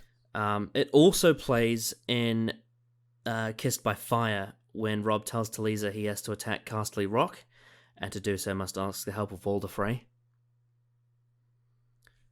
So I like how it plays like a sort of almost... I don't know how to say it, but almost like a suspicious tone of the Game of Thrones theme. And then blends into the Stark theme after that. Yeah. What do you think of that track? I thought it was really good. Oh, it's really, really good. Yeah, I liked how it started off the episode. Mm-hmm. Well, now we get to the big one. The next track we're going to be listening to plays at the end of the episode, and it is called The Lannisters Send Their Regards.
And that obviously played at the very end.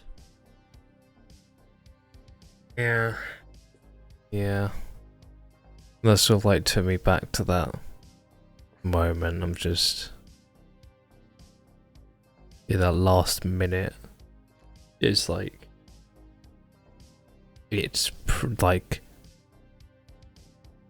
Obviously this Winterfell theme / starter theme, and it's deranged of any sort of like hope, it feels like. Mm-hmm.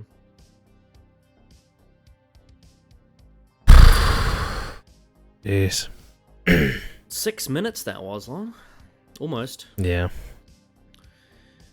It went through a lot of phases, obviously beginning with the slow build, and which begins when the chain is revealed from Roose Bolton's arm.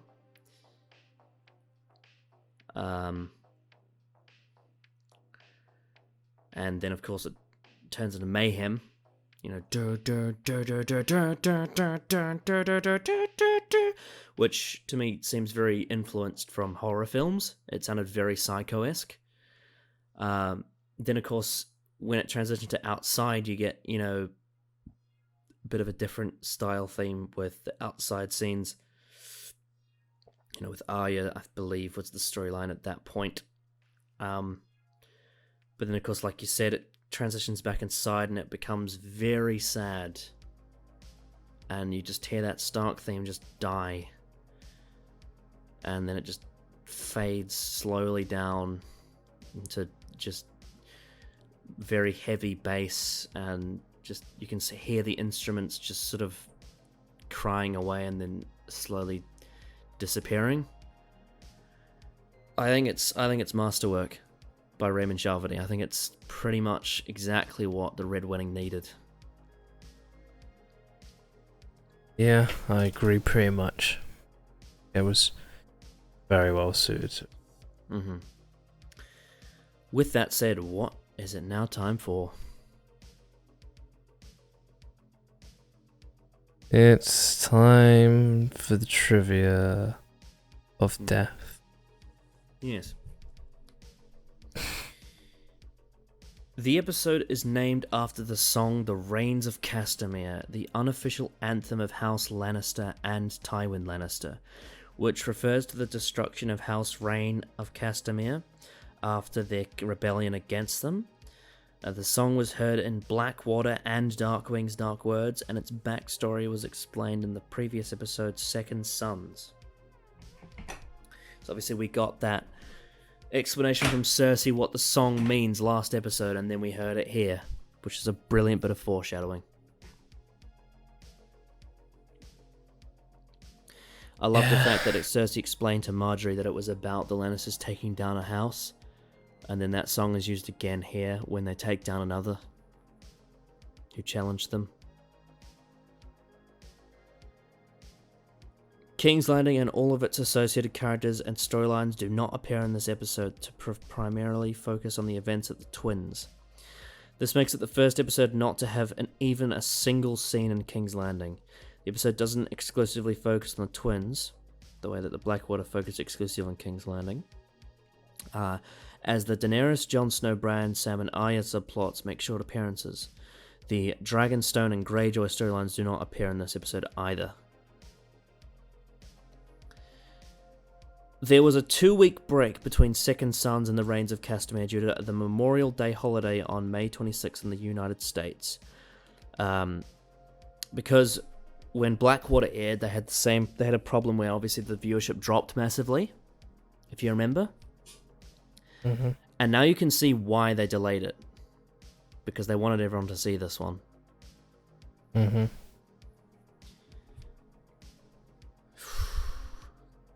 Imagine waiting for 2 weeks and then you come back and you watch this episode.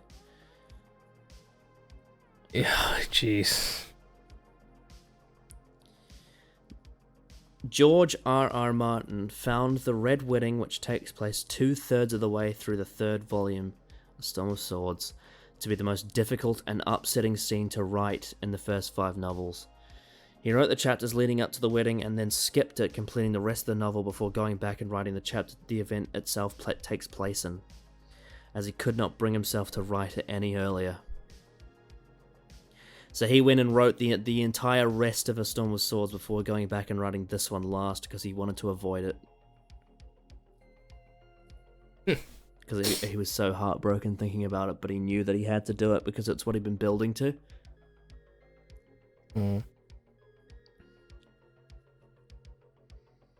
This is the first episode in the series in which no member of the Lannister family appears. Though their theme is played.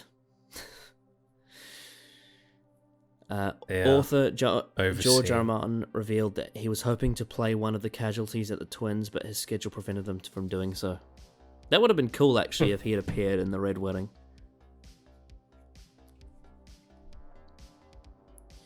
Catelyn tells Roose Bolton that there was no bedding ceremony at her wedding because Eddard forbade it, saying he didn't want to have to break a man's jaw for stripping his new bride. The books explicitly state that there was indeed a bedding ceremony at Eddard and Catelyn's wedding, though it is possible that Catelyn is simply lying to Roose in the TV series out of modesty. Interesting. Jojen tells Bran that even the wargs among the wildlings beyond the wall cannot enter the minds of humans. This is only partially true. The books explain that it is not so much that they cannot warg into humans, but that they will not. Entering into the mind of another human is considered to be a heinous abomination. Even so, it is very difficult for even experienced wargs to attempt to enter into the mind of another human, though they rarely, if ever, try to. And it is considered an impressive display of Bran's power that he is able to do so despite his youth and inexperience, though the person whose mind he entered was a feeble-minded. Note that Hodor reacts with sadness when Bran mentions Old Nan. Hodor is Old Nan's great-grandson, and only living relative. Actress Margaret John, who played Old Nan in Season 1, died only 2 months before Season 1 began to air, though all her scenes had already been completed. The character does appear during the second book, however. The writers decided to retire the character out of respect instead of recasting the role. Thus, in the TV series canon, she quietly passed away between Seasons 1 and 2. Interesting how Hodor is the great-grandson of Old Nan when he's already got grey hair. Maybe he's one of those unlucky people that gets grey hair in his 20s.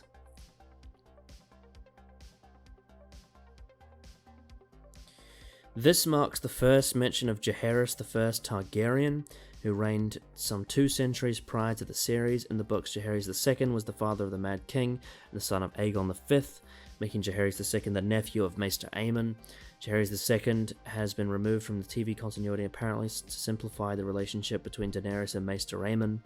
Thus, in Baelor, Maester Aemon tells Jon that Aerys II was his brother to Aegon V's son. Yet, if Jaehaerys II was removed from TV continuity, this would make Jaehaerys I the first and only ever king to have that name. Interesting.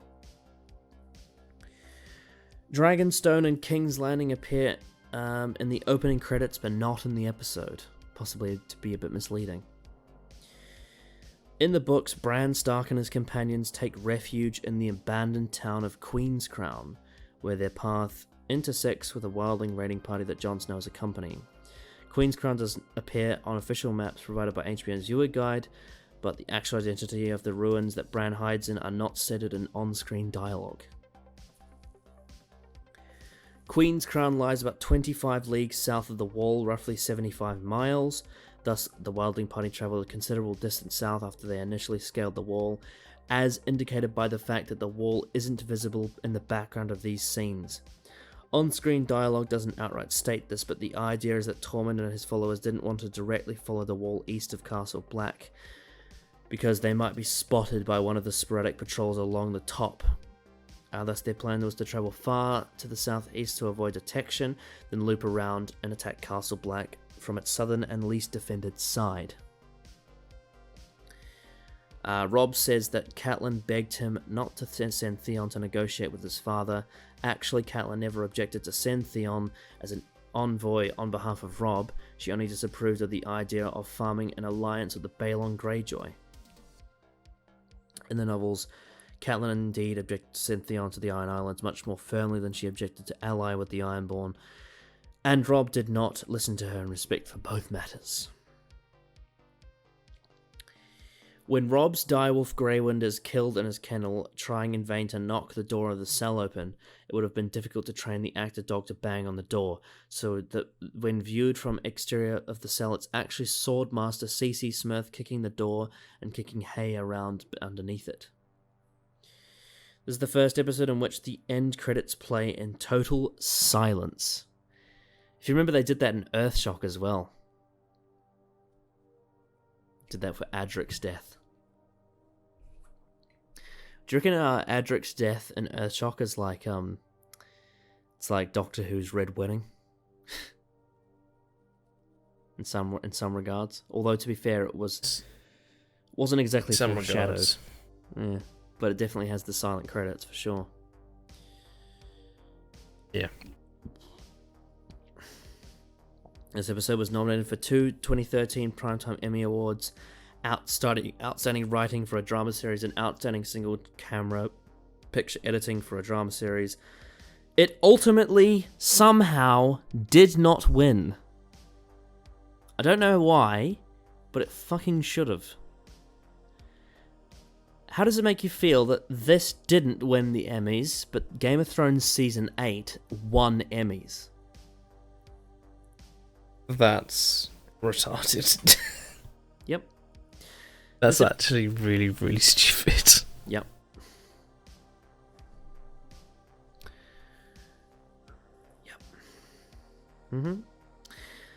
This episode won the 2014 Hugo Award for Best Dramatic Presentation Short Form. The Season 2 episode Blackwater won the same award the year before. Season 1 was nominated differently instead, being selected for a single episode Best Dramatic Presentation Short Form. All of Season 1 was nominated in a separate category, Best Dramatic Presentation Long Form, and it won the award. Afterwards, it was decided to shift to nominating an individual episode from each season in the short form category. Therefore, the win by The Reigns of Castamere makes this the third year in a row that Game of Thrones has won the top award, in which it was nominated at the Hugo Awards. We talked before in Doctor Who trivia about many episodes from there winning the award. Viewership. So, we know that they skipped the Memorial Day so that they would maintain the viewers. 5.2 overnight, 6.3 overall. I think that might be the highest we've had. I'm not 100% sure on that, but I think that might be the highest we've had. Maybe. Give your conclusion and a rating out of 10 for The Reigns of Castamere. I mean, it's probably what I fully expected Game of Thrones at its peak to be brutal, emotional, well built up, well written, with a bunch of very well established characters that I have grown to really care about in terms of character.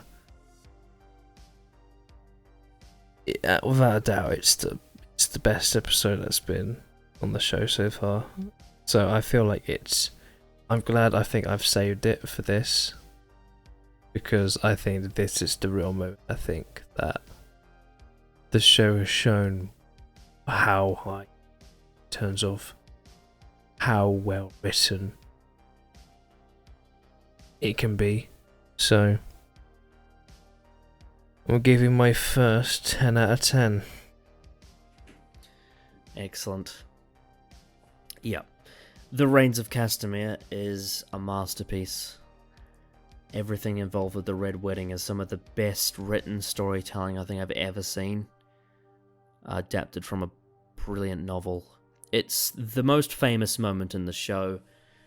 Everyone talks about it. There's many, many, many reactions on YouTube that people will search for to see people's reaction to the Red Wedding, and the just pure heartbreak you see from people is evident, and now we've become part of that group because now we have one of our own.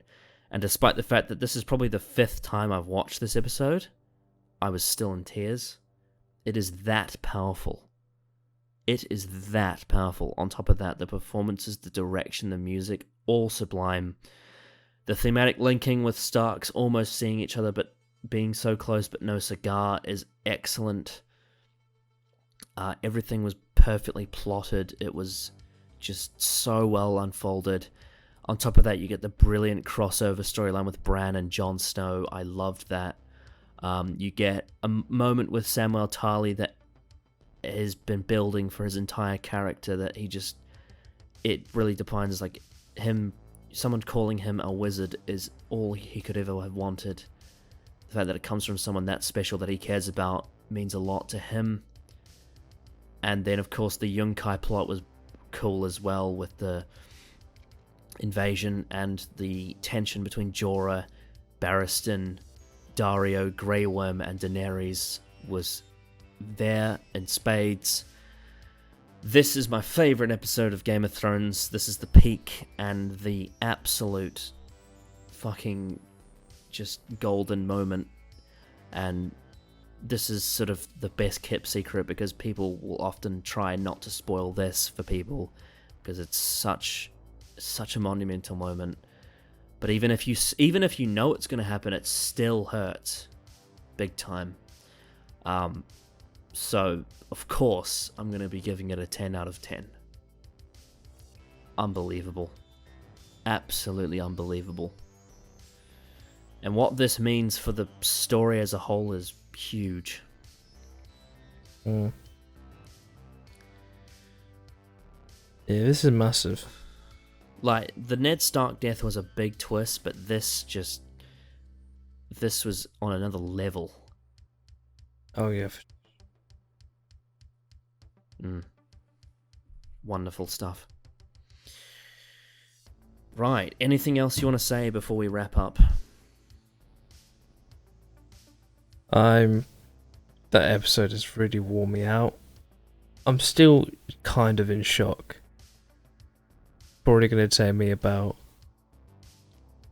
a big long rest to really digest what has happened. Because that is, in terms of just pure shock value, it's probably up there. It's up there with stuff like the snap. It's up there with stuff like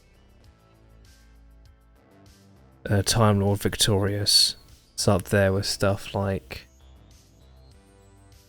I Am Your Father. Yeah.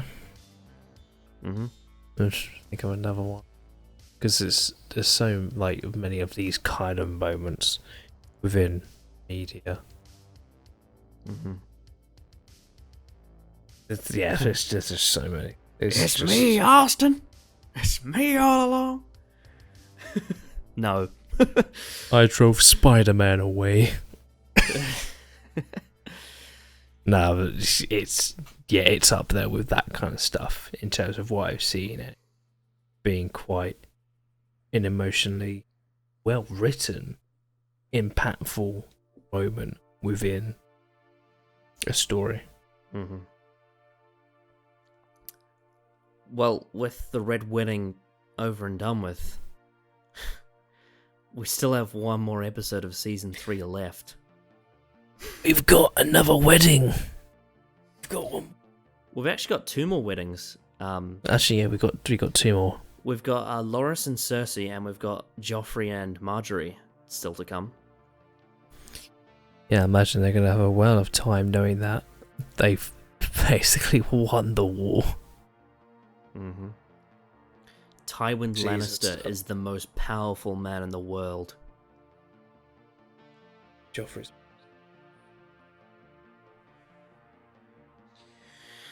So what do you anticipate and hope for the next episode, for episode 10? I have no idea. I literally have no idea what's going to happen in Because the think about finale. this. With episode 10 of season 1 and 2, it was transitioning to what was like you would get the first couple of chapters of the next book. But the difference is here, we're still in the middle of a storm of swords. Yeah. So you got to think to yourself, what's going to happen now? Yeah, what's going to be the next moment, I guess, within the story? I don't know.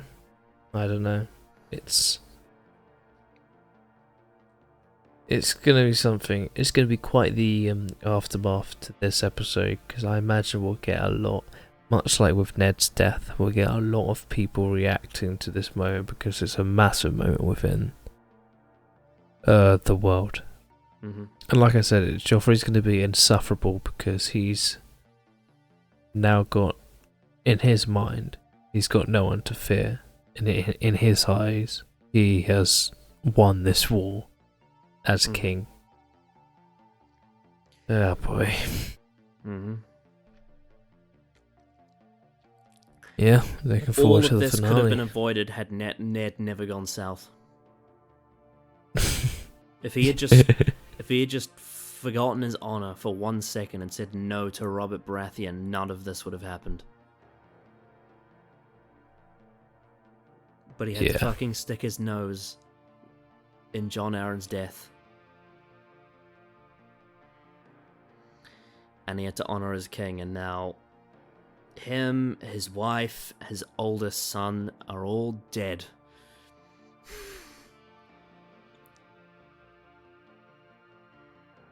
Yeah. Yep. Yeah. Well, anything else you want to say before we end? That's all I have to give. Alright then.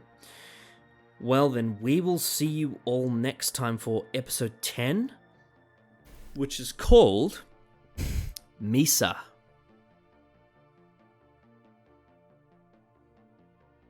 Misa going home? Misa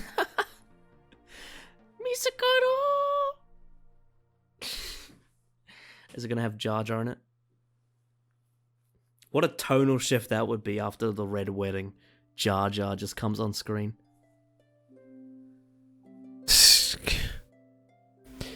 It would be something. That would be the next big, shocking, impactful moment. Yep. Yep. Anyway, we will see you all next time for Misa.